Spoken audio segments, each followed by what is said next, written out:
School academy परिवार में आपका स्वागत है। मैं दीपक दास स्वामी। आज का अपना टॉपिक है मौर्य वंश। देखो, मौर्य वंश का उदय हुआ था मगध में। कहाँ हुआ था? मगध में। मगध अपने जो 16 जनपद थे, 16 जनपद महाजनपद थे, उनमें से क्या था? एक था। 16 महाजनपदों में क्या था? मगध एक था। इसका उदय कब हुआ? मगध का हर्यक वंश के टाइम में इसका क्या हुआ? उदय हुआ। और कालांतर में धीरे धीरे इसने क्या की? अपने बहुत ही ऊंचाई छुई, अपने बहुत से अच्छे अच्छे राजा हुए, मगध ने अच्छा नाम कमाया। देखो, अब इसकी स्थापना, किसकी स्थापना? मौर्य वंश की स्थापना। किसकी स्थापना? मौर्य वंश की स्थापना। देखो, कब हुई मौर्य वंश की स्थापना? 326 ईसा पूर्व में। कब हुई? 326 ईसा पूर्व में। 326 ईसा पूर्व में हुआ क्या था? देखो, 326 ईसा पूर्व में मगध का राजा कौन था? घनानंद। मगध का राजा कौन था? घनानंद। वो क्या था? मगध पे राज कर रहा था। अब देखो, इस टाइम क्या हुआ था? ये राजा बहुत ही क्रूर राजा था। क्या था?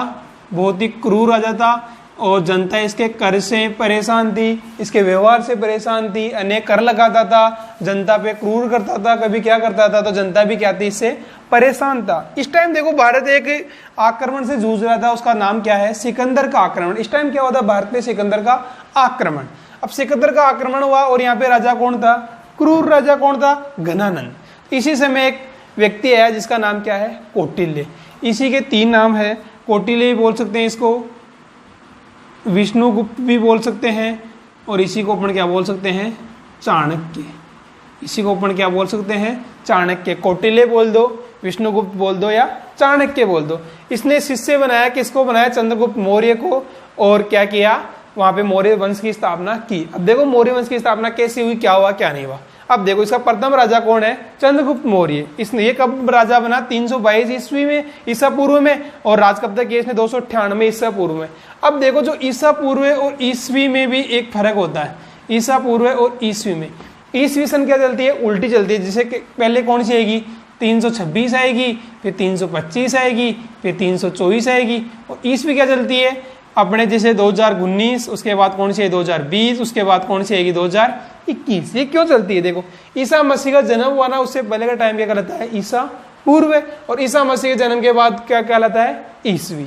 ठीक है, तो ये आपको समझ में आ गया होगा। अब देखो आगे क्या होता है। अब देखो, चंद्रगुप्त मौर्य ने क्या किया? जो ये घनानंद था ना, इसको क्या कर दिया? इसमें युद्ध हुआ और घनानंद क्या हुआ? हार गया। घनानंद क्या हो गया? हार गया। अब ये घनानंद है ना, ये था, घनानंद था नंद वंश का अंतिम राजा। कौन से वंश का था ये? नंद वंश का। कौन सा था राजा था? अंतिम राजा। अर्थात चंद्रगुप्त मौर्य ने कौटिल्य के साथ मिलकर नंद वंश के अंतिम शासक घनानंद को हरा के क्या किया? राज्य किया। और ये जब राजा बना तब इसकी उम्र क्या थी? 25 वर्ष। कितनी उम्र थी इसकी? 25 वर्ष। अब इसने राजा बनके क्या किया? सबसे पहला काम इसने क्या किया? प्रथम भारतीय अखिल साम्राज्य की स्थापना की।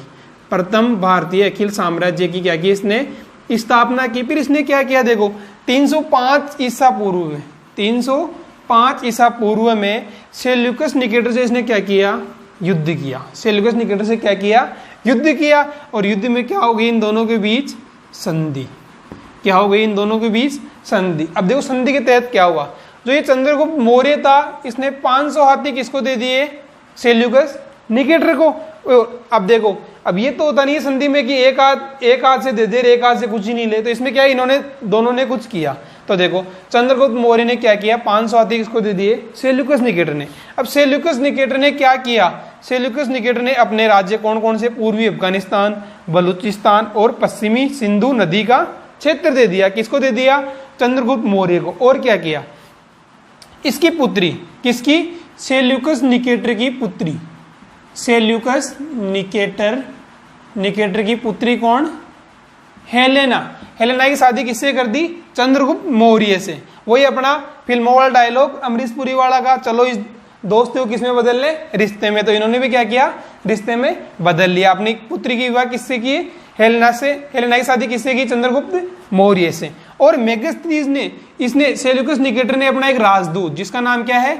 मेगस्थनीज। मेगस्थनीज नामक राजदूत को चंद्रगुप्त मौर्य के दरबार में भेज दिया। अब देखो इसका साम्राज्य, किसका, चंद्रगुप्त मौर्य का साम्राज्य कहाँ कहाँ तक फैला, इसका साम्राज्य देखो, इसका साम्राज्य कहाँ कहाँ तक फैला, काबुल में, हेरात में, कंधार में, बलूचिस्तान में, पंजाब में, गंगा यमुना का मैदान में, बिहार में, बंगाल में, गुजरात में, विंध्य कश्मीर में इनका क्या था, शासन था। अब देखो तमिल ग्रंथ हैं दो, कितने ग्रंथ है, तमिल ग्रंथ दो है, कौन कौन सा, अहनानुर और मुरनानुर।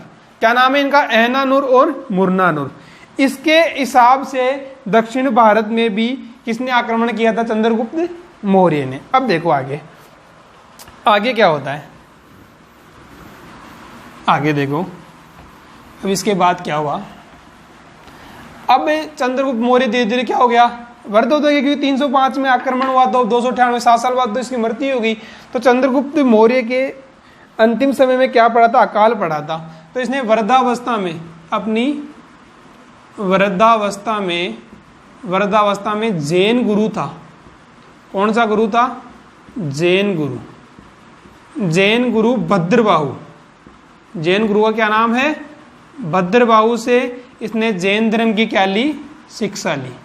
कौन से धर्म की, जैन धर्म की क्या ली, शिक्षा ली। अंतिम दिनों में अकाल पड़ गया तो इसने किससे जैन गुरु भद्रबाहु से क्या ली, जैन धर्म की दीक्षा ली। अब देखो लास्ट में इसकी मृत्यु, इसको ना ही किसी ने मारा था, ना ही ये किसी बीमारी से मारा था। ये देखो जैनों में एक पद्धति होती है संतारा पद्धति, है ना। तो ये 298 ईसा पूर्व में श्रवण बेलगोला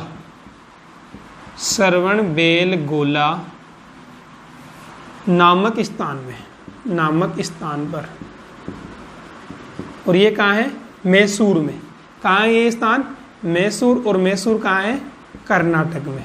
मैसूर कहाँ है, कर्नाटक में। 298 ईसा पूर्व में श्रवण बेलगोला नामक स्थान पर मैसूर कहाँ है, कर्नाटक में। संतारा पद्धति देखो, कौन सी पद्धति, संतारा पद्धति